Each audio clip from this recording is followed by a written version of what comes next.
Picture this. It's a government office in Shandong province, and a procurement officer just finished signing off on the last purchase order of the year. Every single machine in that building, every desktop, every laptop is about to run software that has never touched a line of code from Redmond, Washington. No Windows, no Intel inside, no Microsoft anything.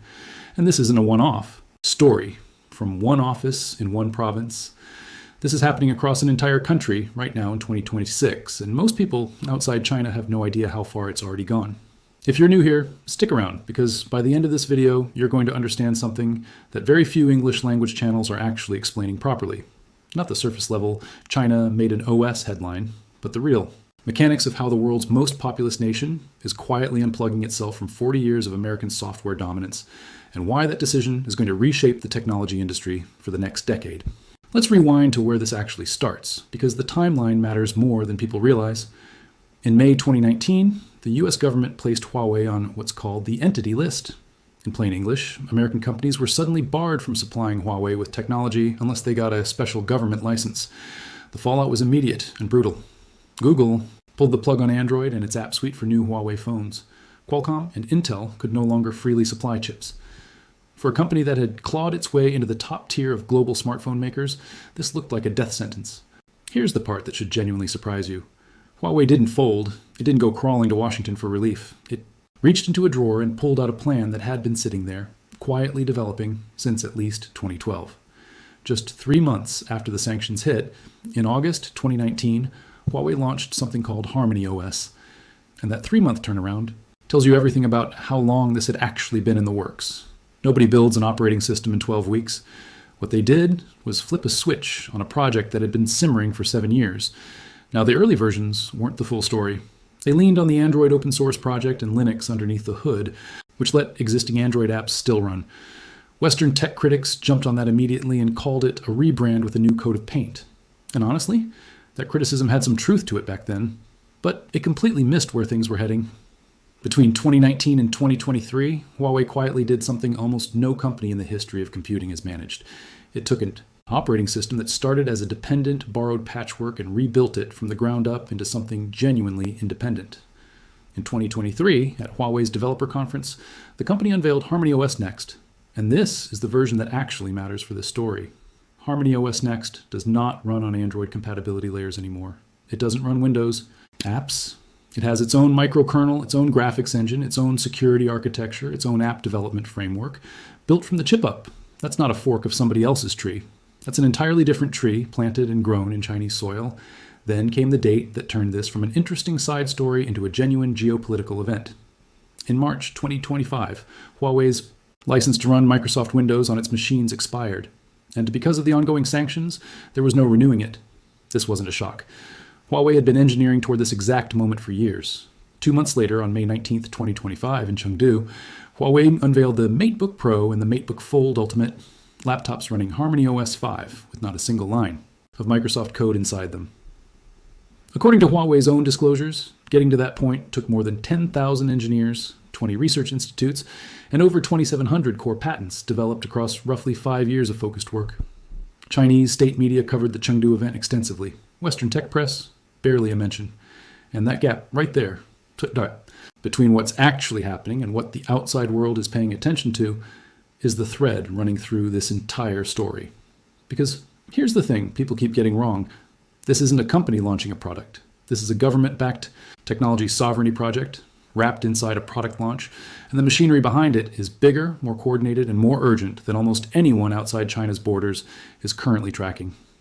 In the next section, I'm going to break down exactly what Huawei built under the hood: the chip, the AI assistant, the actual hardware.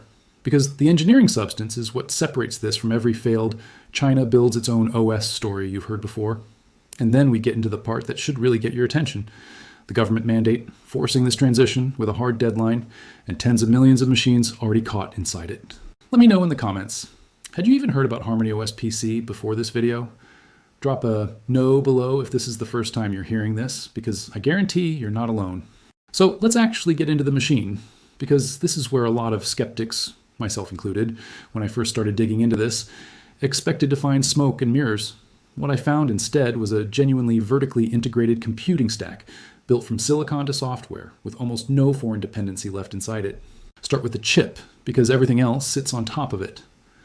The processor powering HarmonyOS PCs is called the Kirin X90, developed in-house by Huawei's semiconductor division, HiSilicon, and reportedly codenamed Charlotte Pro internally.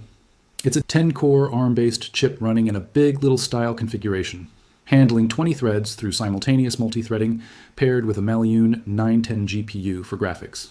It supports up to 32 gigabytes of LPDDR5 memory at 6,400 MHz across a 128-bit bus, which works out to roughly 100 gigabytes per second of memory bandwidth, and it can handle up to 2 terabytes of solid-state storage.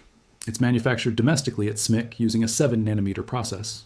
No Intel architecture, no Qualcomm silicon, no American fabrication step anywhere in that chain. Sit with that for a second, because under the full weight of US export controls that were specifically designed to choke off exactly this kind of capability, Huawei still got a functioning shipping desktop processor out the door. Whatever your opinion on the broader geopolitics, that's a real engineering accomplishment, and pretending otherwise doesn't do anyone any favors. On top of that, Silicon sits HarmonyOS next, and the operating system itself has some genuinely distinctive pieces. There's a chip-level security layer called StarShield, handling encryption and verification in a way that can't be bypassed purely at the software layer. There's a graphics and animation engine. Early hands-on reviewers have compared its smoothness favorably to macOS, though independent third-party benchmarking is still fairly limited. So take that comparison as anecdotal rather than settled fact. And then there's the AI layer, built around an assistant called Celia, now increasingly paired with DeepSeek models running on Huawei's own hardware.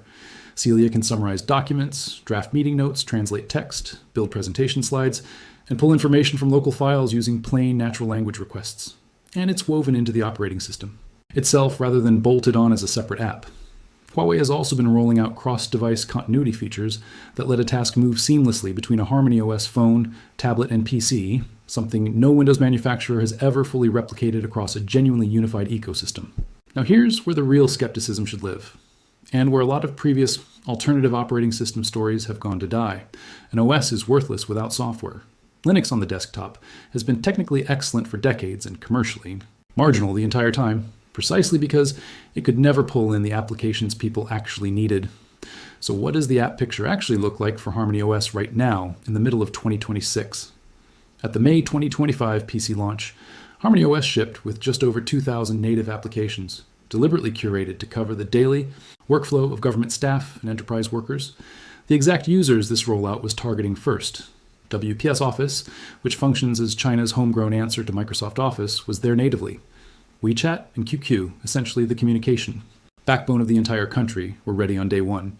DingTalk, Alibaba's enterprise collaboration platform, was included. Social platforms like RedNote and Bilibili had native ports. Fast forward to where the broader HarmonyOS ecosystem stands as of early 2026, and the growth is hard to wave away. Native application count across the platform has climbed past 350,000, backed by more than 13,000 core developers, according to Huawei's own figures. Major Chinese platforms, WeChat, Alipay, Baidu, Meituan, Weibo, JD.com, and others, are now fully optimized native builds, not compatibility layer workarounds. Huawei's registered developer community had grown past 7 million by the end of 2024, and the hardware momentum tells its own story. HarmonyOS PC shipments went from roughly 141,000 units in 2025 to a projected 1.4 million units in 2026, a tenfold jump in a single year. And it's happening while the global PC market overall is actually shrinking. At Huawei's developer conference in June 2026, the company confirmed it had pushed HarmonyOS past Apple's iOS to become the second largest smartphone operating system inside China, commanding close to 19% of the domestic market against iOS's roughly 17%, with Android still dominant at around 64%.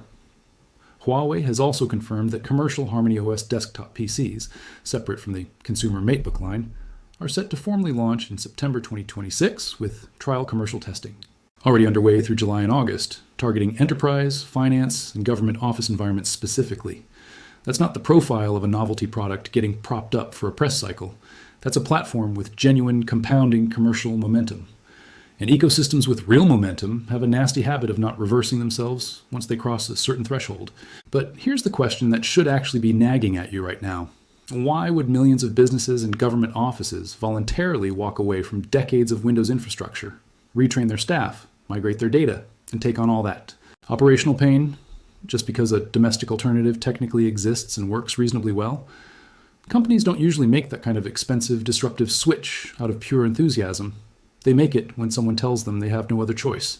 And that's exactly what's happening next. Because underneath all of this engineering is a government mandate with a hard deadline, real enforcement teeth, and a number of affected devices that's genuinely staggering. That's where we're headed in the next section. Here's the thing that changes everything about this story. This isn't consumers slowly warming up to a new operating system the way people gradually drifted from BlackBerry to iPhone. This is a government directive with a deadline, and once you understand the scale of what's being enforced, the whole picture snaps into focus. The program has an official name, Xinchuang, which translates roughly to Information Technology Application Innovation. It's not new. The roots go back to the early 2010s, and it became formal policy around 2019. But what's changed dramatically over the last couple of years isn't the existence of the policy. It's the specificity of the enforcement and the tightness of the deadlines attached to it. A secret internal directive known as Document 79, issued around 2022, laid out the real mechanics. State-owned enterprises and government entities were ordered to replace foreign software and hardware with domestic alternatives, and crucially, they were required to provide quarterly progress updates. This is not a suggestion sitting in a policy paper somewhere. This is a bureaucratic machine tracking compliance on a rolling basis. The target completion date for the full transition across government and critical sectors is the end of 2027. The phasing has been remarkably specific for a program of this size. Roughly 30% of the transition in central government devices was targeted for completion by the end of 2024. 2025 and 2026 make up what analysts are calling the acceleration phase, aiming for somewhere between 40 and 50% cumulative completion. According to a 2026 industry research report, the end of 2026 itself marks a formal mid-checkpoint. Central enterprise groups are expected to complete a full security asset inventory. By then, with concentrated procurement waves already scheduled for the third and fourth quarters of this year. Then, 2027 becomes the final consolidation phase, after which foreign operating systems, foreign chips, and foreign enterprise software are expected to be effectively absent from core government and state enterprise computing. To put a number on what that actually means, estimates place the device count for central government alone at around 50 million machines, a figure larger than the entire PC installed base of most countries on Earth. And this doesn't stop at central government. It extends into state-owned enterprises, which in China's economic structure isn't some small side category. These enterprises account for a massive share of national economic output and employ tens of millions of people across banking, telecommunications, energy, and transportation. What's also notable is how the substitution drive has been widening its target list over time. It started with CPUs, pushing out Intel and AMD, and enterprise software, pushing out companies like Oracle. By 2024, official Chinese security assessment bodies had published approved procurement catalogs covering processors and operating systems exclusively from domestic suppliers. Companies like Huawei and Fidium, both on Washington's export blacklist, sitting on China's own approved list, and more. Recently, in 2026, the drive has expanded further still, now pulling in AI chips and pushing against NVIDIA's remaining footprint inside China's data centers. The strategy is also deliberately not a one-horse race. Huawei's HarmonyOS represents the vertically integrated approach, controlling the stack from chip to application, philosophically similar in structure to how Apple runs its own ecosystem. Running in parallel is OpenKylin, a Linux-based alternative drawing on open-source community development while layering in Chinese-specific tooling. There's also Lungsen, whose domestically designed chips have reportedly crossed 1 million units, deployed under the Xinchuang banner as of mid-2026.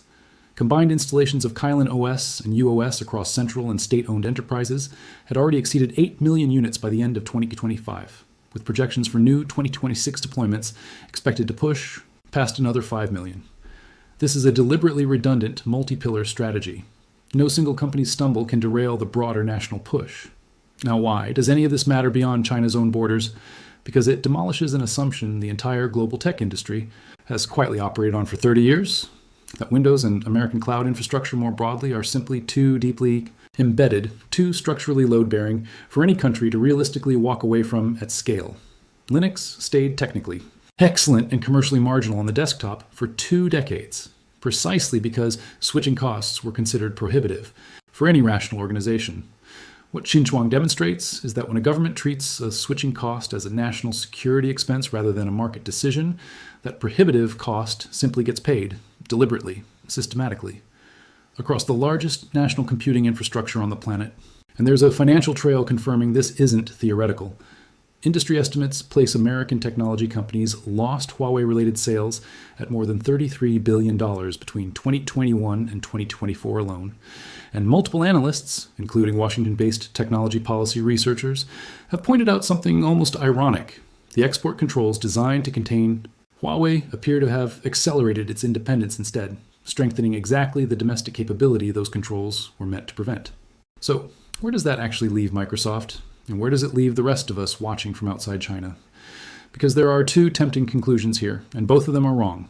One says this is a China-only story with no real global weight. The other says Windows is finished worldwide. Neither holds up under scrutiny, and in the final section, I want to walk you through what the honest, evidence-based picture actually looks like, including what US lawmakers are now doing in direct response, and why the next 18 months matter more than almost anything else happening in global tech right now. If you've made it this far, you already understand this story better than most people covering it. Stick with me for the last section, Seiku. It's the part that actually answers the question everyone's asking. Does this stay contained or does it spread? Let's be honest about this, because the internet is full of extreme takes in both directions, and neither one is doing you any favors. The first tempting take is to dismiss all of this as a China-only story. A government-mandated transition that works fine inside, a controlled institutional environment, but has zero relevance to how the rest of the world computes. The second tempting take is the opposite extreme, that Windows is finished, Microsoft is collapsing, and HarmonyOS is about to do to global computing what Android did to the smartphone market. Both of these are wrong, and understanding exactly why is more useful than picking whichever one feels more satisfying to believe. Let's start with what's genuinely, verifiably true. The growth numbers from 2025 into 2026 are not spin. HarmonyOS PC shipments jumped from around 141,000 units in 2025 to a projected 1.4 million in 2026, a tenfold increase in a single year, while the overall global PC market is actually shrinking. The native application ecosystem has scaled from a few thousand apps at launch to well over 350,000 across the broader HarmonyOS platform, backed by more than 13,000 core developers. As of Huawei's developer conference in June 2026, HarmonyOS has confirmedly overtaken Apple's iOS inside China, sitting at roughly 19% of the domestic smartphone market against iOS's 17%, with Android still comfortably ahead at around 64%. In commercial, HarmonyOS desktop PCs, aimed specifically at enterprise and government office environments, are set to formally launch in September 2026, with trial rollouts already underway this summer. Those aren't the numbers of a platform performing for optics. That's ecosystem momentum, and ecosystem momentum is historically the single best predictor of which platforms survive long-term and which ones quietly fade out. But here's where the honest analysis has to slow down. The real open question isn't whether HarmonyOS succeeds inside China. At this point, backed by a government mandate, a 2027 deadline, and tens of millions of devices already in motion, that outcome looks close to locked in.